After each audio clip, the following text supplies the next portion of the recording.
Thoughts on Various Subjects by Jonathan Swift. We have just enough religion to make us hate, but not enough to make us love one another. Reflect on things past as wars, negotiations, factions, etc. We enter so little into those interests that we wonder how men could possibly be so busy and concerned for things so transitory. Look on the present times, we find the same humor, yet wonder not at all. A wise man endeavors, by considering all circumstances, to make conjectures and form conclusions. But the smallest accident intervening, and in the course of affairs it is impossible to foresee all, does often produce such turns and changes, that at last he is just as much in doubt of events as the most ignorant and inexperienced person. Positiveness is a good quality for preachers and orators, because he that would obtrude his thoughts and reasons upon a multitude will convince others the more, as he appears convinced himself. How is it possible to expect that mankind will take advice, when they will not so much as take warning? I forget whether advice be among the lost things which Aristo says are to be found in the moon. That and time ought to have been there. No preacher is listened to, but time, which gives us the same train and turn of thought that older people have tried in vain to put into our heads before. When we desire or solicit anything, our minds run wholly on the good side or circumstances of it. When it is obtained, our minds run wholly on the bad ones. In a glass house, the workmen often fling in a small quantity of fresh coals, which seems to disturb the fire, but very much enlivens it. This seems to allude to a gentle stirring of the passions, that the mind may not languish. Religion seems to have grown an infant with age, and requires miracles to nurse it, as it had in its infancy. All fits of pleasure are balanced by an equal degree of pain or languor. It is like spending this year part of the next year's revenue. The latter part of a wise man's life is taken up incurring the follies, prejudices, and false opinions he had contracted in the former. Would a writer know how to behave himself with relation to posterity, let him consider in old books what he finds that he is glad to know, and what omissions he most laments. Whatever the poets pretend, it is plain they give immortality to none but themselves. It is Homer and Virgil we reverence and admire, not Achilles or Nice. With historians it is quite the contrary. Our thoughts are taken up with the actions, persons, and events we read, and we little regard the authors.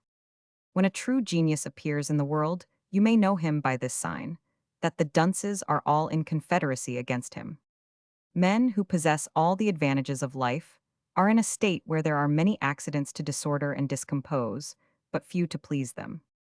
It is unwise to punish cowards with ignominy, for if they had regarded that they would not have been cowards, death is their proper punishment because they fear it most.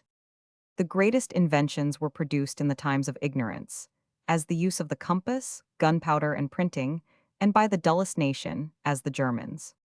One argument to prove that the common relations of ghosts and specters are generally false may be drawn from the opinion held that spirits are never seen by more than one person at a time. That is to say, it seldom happens to above one person in a company to be possessed with any high degree of spleen or melancholy.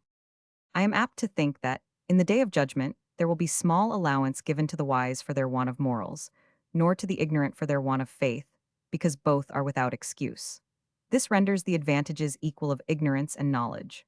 But some scruples in the wise and some vices in the ignorant will perhaps be forgiven upon the strength of temptation to each. The value of several circumstances in story lessens very much by distance of time, though some minute circumstances are very valuable, and it requires great judgment in a writer to distinguish. It is grown a word of course for writers to say, this critical age, as divines say, this sinful age. It is pleasant to observe how free the present age is in laying taxes on the next. Future ages shall talk of this shall be famous to all posterity. Whereas their time and thoughts will be taken up about present things, as ours are now. The chameleon, who is said to feed upon nothing but air, hath, of all animals, the nimblest tongue.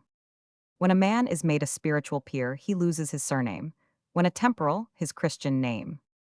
It is in disputes as in armies, where the weaker side sets up false lights, and makes a great noise, to make the enemy believe them more numerous and strong than they really are. Some men, under the notions of weeding out prejudices, eradicate virtue, honesty, and religion.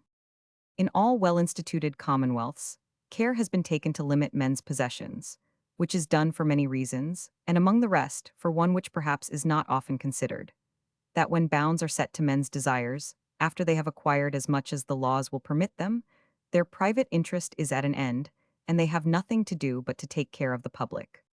There are but three ways for a man to revenge himself of the censure of the world: to despise it, to return the like, or to endeavor to live so as to avoid it. The first of these is usually pretended, the last is almost impossible. The universal practice is for the second.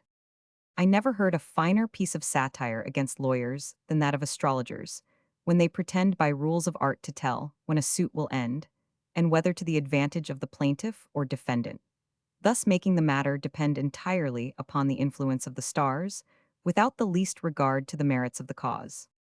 The expression in Apocrypha about Tobit and his dog following him I have often heard ridiculed, yet Homer has the same words of Telemachus more than once, and Virgil says something like it of Evander. And I take the book of Tobit to be partly poetical. I have known some men possessed of good qualities, which were very serviceable to others but useless to themselves, like a sundial on the front of a house, to inform the neighbors and passengers, but not the owner within. If a man would register all his opinions upon love, politics, religion, learning, etc., beginning from his youth and so go on to old age, what a bundle of inconsistencies and contradictions would appear at last. What they do in heaven we are ignorant of, what they do not we are told expressly, that they neither marry nor are given in marriage. It is a miserable thing to live in suspense, it is the life of a spider. The stoical scheme of supplying our wants by lopping off our desires is like cutting off our feet when we want shoes. Physicians ought not to give their judgment of religion, for the same reason that butchers are not admitted to be jurors upon life and death. The reason why so few marriages are happy is because young ladies spend their time in making nets, not in making cages. If a man will observe as he walks the streets, I believe he will find the merriest countenances in mourning coaches. Nothing more unqualifies a man to act with prudence than a misfortune that is attended with shame and guilt. The power of fortune is confessed only by the miserable, for the happy impute all their success to prudence or merit. Ambition often puts men upon doing the meanest offices, so climbing is performed in the same posture with creeping. Censure is the tax a man pays to the public for being eminent.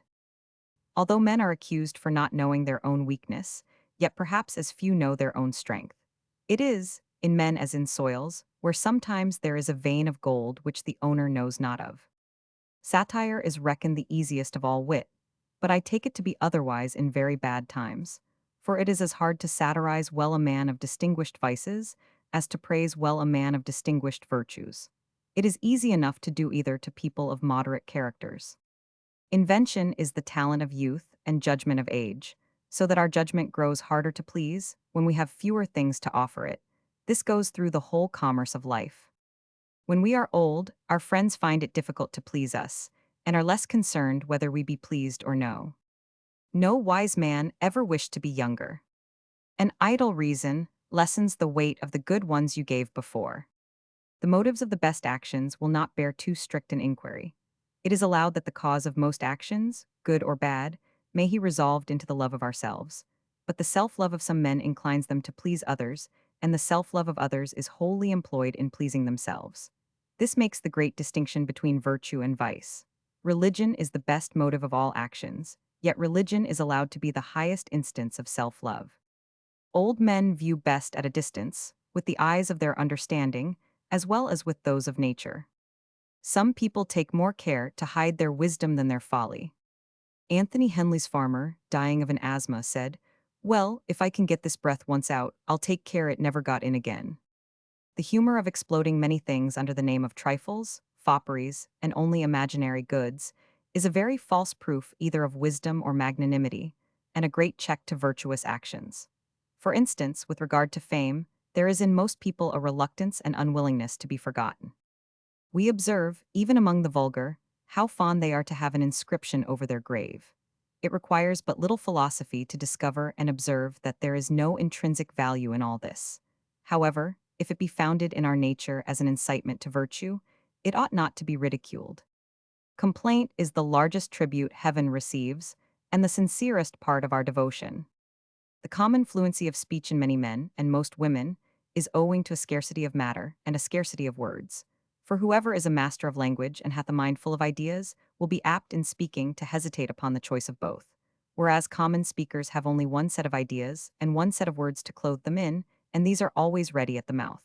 So people come faster out of a church when it is almost empty than when a crowd is at the door.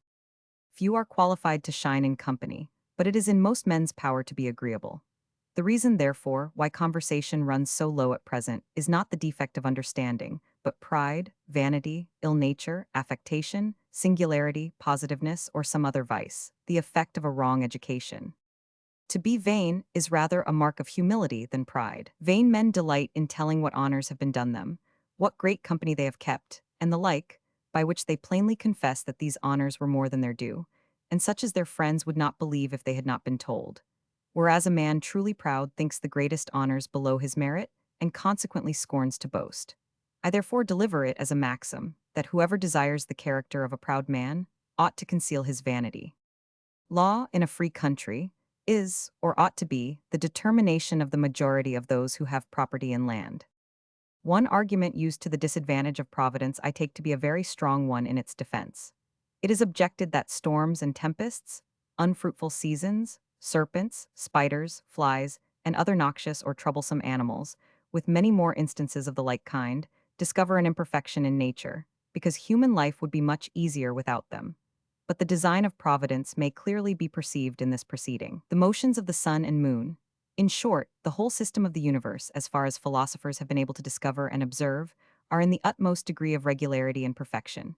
But wherever God hath left to man the power of interposing a remedy by thought or labor, there he hath placed things in a state of imperfection, on purpose to stir up human industry, without which life would stagnate, or, indeed, rather, could not subsist at all. Curus acunt mortalia corda. Praise is the daughter of present power. How inconsistent is man with himself! I have known several persons of great fame for wisdom in public affairs, and councils governed by foolish servants. I have known great ministers, distinguished for wit and learning, who preferred none but dunces. I have known men of great valor cowards to their wives. I have known men of the greatest cunning perpetually cheated. I knew 3 great ministers, who could exactly compute and settle the accounts of a kingdom, but were wholly ignorant of their own economy. The preaching of divines helps to preserve well-inclined men in the course of virtue, but seldom or never reclaims the vicious. Princes usually make wiser choices than the servants whom they trust for the disposal of places. I have known a prince, more than once, choose an able minister, but I never observed that minister to use his credit in the disposal of an employment to a person whom he thought the fittest for it. One of the greatest in this age owned, and excused the matter from the violence of parties and the unreasonableness of friends. Small causes are sufficient to make a man uneasy when great ones are not in the way. For want of a block he will stumble at a straw. Dignity, high station, or great riches are in some sort necessary to old men, in order to keep the younger at a distance, who are otherwise too apt to insult them upon the score of their age. Every man desires to live long, but no man would be old. Love of flattery in most men proceeds from the mean opinion they have of themselves, in women from the contrary. If books and laws continue to increase as they have done for 50 years past, I am in some concern for future ages how any man will be learned, or any man a lawyer. Kings are commonly said to have long hands. I wish they had as long ears. Princes in their infancy, childhood, and youth are said to discover prodigious parts and wit, to speak things that surprise and astonish. Strange, so many hopeful princes and so many shameful kings. If they happen to die young, they would have been prodigies of wisdom and virtue. If they live, they are often prodigies indeed, but of another sort. Politics, as the word is commonly understood, are nothing but corruptions, and consequently of no use to a good king or a good ministry, for which reason courts are so overrun with politics. A nice man is a man of nasty ideas. Apollo was held the god of physic and sender of diseases. Both were originally the same trade, and still continue. Old men and comets have been reverenced for the same reason, their long beards and pretenses to foretell events. A person was asked at court what he thought of an ambassador and his train, who were all embroidery and lace, full of bows, cringes, and gestures. He said it was Solomon's importation, gold and apes. Most sorts of diversion in men, children, and other animals is an imitation of fighting. Augustus, meeting an ass with a lucky name, foretold himself good fortune. I meet many asses, but none of them have lucky names. If a man makes me keep my distance, the comfort is he keeps his at the same time. Who can deny that all men are violent lovers of truth when we see them so positive in their errors, which they will maintain out of their zeal to truth, although they contradict themselves every day of their lives? That was excellently observed, say I, when I read a passage in an author where his opinion agrees with mine. When we differ, there I pronounce him to be mistaken. Very few men, properly speaking, live at present, but are providing to live another time. Laws penned with the utmost care and exactness, and in the vulgar language, are often perverted to wrong meanings. Then why should we wonder that the Bible is so? Although men are accused for not knowing their weakness, yet perhaps as few know their own strength. A man seeing a wasp creeping into a vial filled with honey that was hung on a fruit tree said thus, "Why, thou sottish animal, art thou mad to go into that vial, where you see many hundred of your kind there dying in it before you?" "The reproach is just," answered the wasp, "but not from you men, who are so far from taking example by other people's follies, that you will not take warning by your own. If after falling several times into this vial, and escaping by chance I should fall in again, I should then but resemble you." An old miser kept a tame jackdaw, that used to steal pieces of money, and hide them in a hole, which the cat observing, asked why he would hoard up those round shining things that he could make no use of. "Why," said the jackdaw, "my master has a whole chest full, and makes no more use of them than one." Men are content to be laughed at for their wit, but not for their folly. If the men of wit and genius would resolve never to complain in their works of critics and detractors, the next age would not know that they ever had any. After all the maxims and systems of trade and commerce, a stander-by would think the affairs of the world were most ridiculously contrived. There are few countries which, if well cultivated, would not support double the number of their inhabitants, and yet fewer where 1/3 of the people are not extremely stinted even in the necessaries of life. I send out 20 barrels of corn, which would maintain a family in bread for a year, and I bring back in return a vessel of wine, which half a dozen good fellows would drink in less than a month, at the expense of their health and reason. A man would have but few spectators if he offered to show for threepence how he could thrust a red-hot iron into a barrel of gunpowder, and it should not take fire.